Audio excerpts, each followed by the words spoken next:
Welcome to the Ken Harbaugh Show. I hope everyone who celebrates Christmas is having a wonderful one. I've given the team here the week off, but I thought I'd share something from the archives. A piece I wrote over a decade ago that's partly about a Christmas tree, but really about the all too fleeting joy of being a parent with young kids during the holidays. Looking back, it's amazing how fast the time goes by. Thank you all so much for being part of this amazing community. Here's my essay, Appreciating the Ugliness of Our Christmas Tree, which originally aired on NPR's All Things Considered in 2011.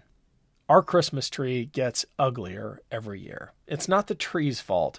This year we sprung for a Fraser fir cut fresh at a local farm. It has soft needles, that ideal pinecone shape, and a pointy top perfect for holding a star. But when we got home, I felt like apologizing. This tree did not deserve what we were about to do.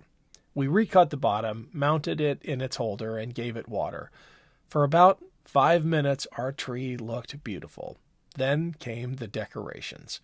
My wife and I watched as our two children vandalized the bottom half of the tree. Katie hung multiple baubles on the same limbs, causing them to bend and bow as though the tree was gesturing, "Why me?" Ornaments were shoved directly onto branches. An angel dangled by its halo. A smiling Santa impaled through the nose.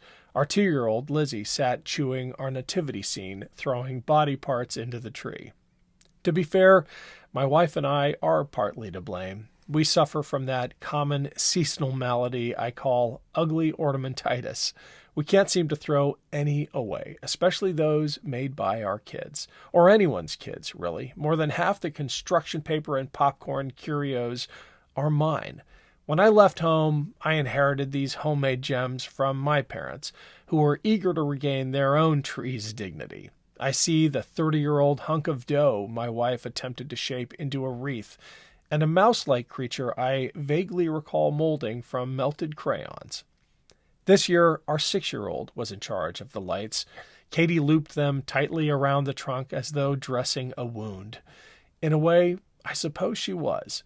When the strand ran out, she dove into a bag of Mardi Gras beads. Shiny purple necklaces now hang in bunches from the middle limbs. In 3rd grade, my wife wrote an Arbor Day poem titled, "What Does It Feel Like to Be a Tree?" Today, she thought she heard the answers whispered through those laden branches. About halfway up, the tackiness halts. Cotton ball snowmen and pipe cleaner candy canes give way to glass stars and holly sprigs. The effect is a bit schizophrenic. It's as though our tree got tipsy one night and started decorating itself, but passed out halfway through. If I lined up photos of my childhood Christmas trees, I bet I could arrange them chronologically by how high the ugly goes. Someday, my wife and I will get our tree back. The kids will move out and inherit their own boxes of Christmas tacky.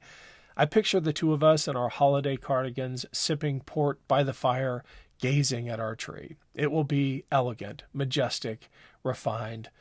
Then one of us will venture into the attic to retrieve the box kept behind.